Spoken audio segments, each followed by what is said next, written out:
teman-teman semua dan kepada Ibu. Kami akan menjelaskan latar belakang, analisa pembahasan, kesimpulan, dan saran dari hasil diskusi yang telah kami buat. Sebelumnya perkenalkan, adapun anggota-anggota yang ini yaitu saya sendiri, Natasha Paskamanalu, terus ada Fatima Batubara, ada Indah Bedasari Siregar, ada Abdul Aziz, dan ada Dedi Gunawan Hasibuan. Adapun latar belakang yang kami ambil dalam permasalahan ini, produktivitas merupakan kegiatan yang menghasilkan produksi. Produktivitas berhubungan dengan efisiensi penggunaan sumber untuk menghasilkan produk atau jasa.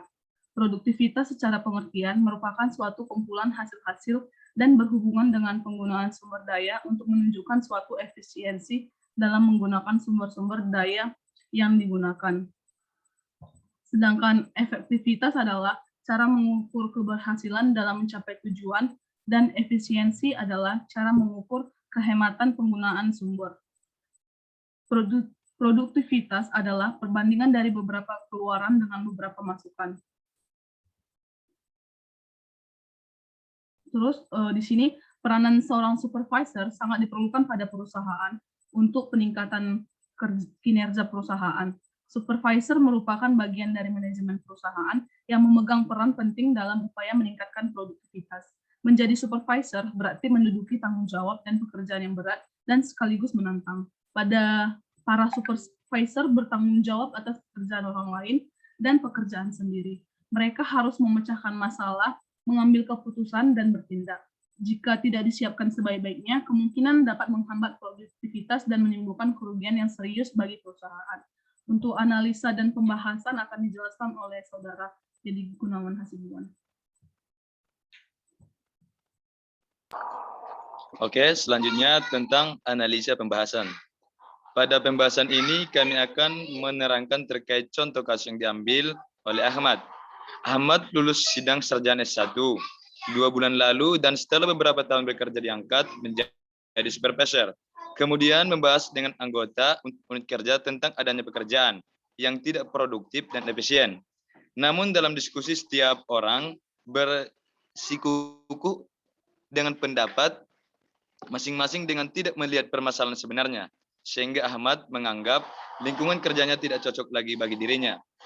Dan coba jelaskan analisa saudara bagaimana agar Ahmad dapat bekerja dengan baik dan nyaman, sehingga dapat mencapai tujuan perusahaan menciptakan keuntungan yang optimal.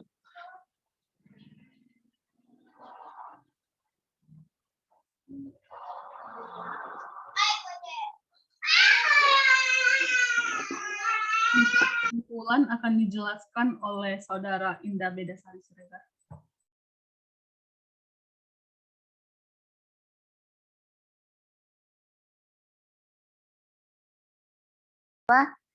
Dalam sebuah perusahaan, supervisor bagian dari tim manajemen yang bertugas sebagai pengawas dan pengarah serta memegang penunjukan manajer lini pertama. Kedudukan jabatan supervisor dalam organisasi perusahaan ini berada di antara manajer dan staf pelaksana. Seorang supervisor dituntut untuk mampu menjembatani antara manajer dan atasannya dengan staf pelaksana dan staf bawahannya.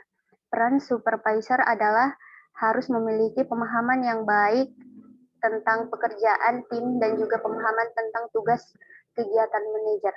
Hal ini tidaklah mudah karena seringnya seorang supervisor dituntut harus turun langsung ke lapangan untuk mengontrol dan melaksanakan tugas sesuai perencanaan yang sudah dibuat oleh manajernya.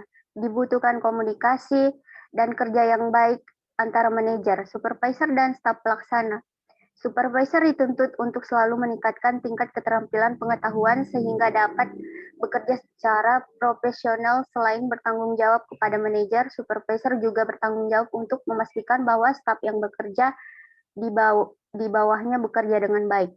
Jabatan supervisor seringkali dari seleksi tim kerja atau staf yang berprestasi karena manajemen menghargai atas kerjanya, sikap terhadap perusahaan, dan komitmennya.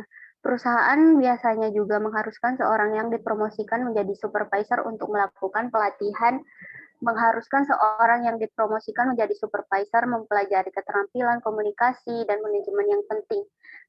Pekerjaan seorang supervisor adalah pekerjaan yang sangat dinamis tergantung pada perusahaan, kompleksitas, tujuan departemen. Akses ke sumber daya yang memadai dan keahlian orang-orang di departemen seorang supervisor mungkin memainkan peran yang berbeda bahkan di hari yang sama. Pelajaran yang dapat diambil dari contoh kasus Ahmad adalah kurangnya pengalaman atau pengetahuan khusus dan komunikasi yang tidak dekat dengan para pekerja lainnya terkait dengan jabatan yang ia terima. Untuk saran akan dijelaskan. Baik, kita masuk pada saran terkait dengan kasus Ahmad.